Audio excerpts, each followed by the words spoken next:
Bercanda dunia dong, kaki harbai yang lagi ada wisam kasih yang dimbu satu si bercanda susung saling pandai boleh turut mati bercanda turut lai lau zung zalim zung zaliang mulai kita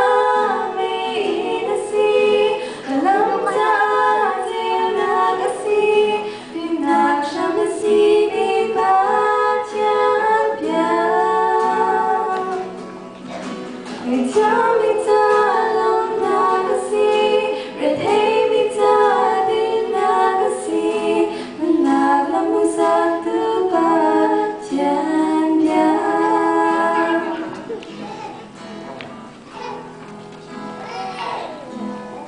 Bercanda Tuhan dunia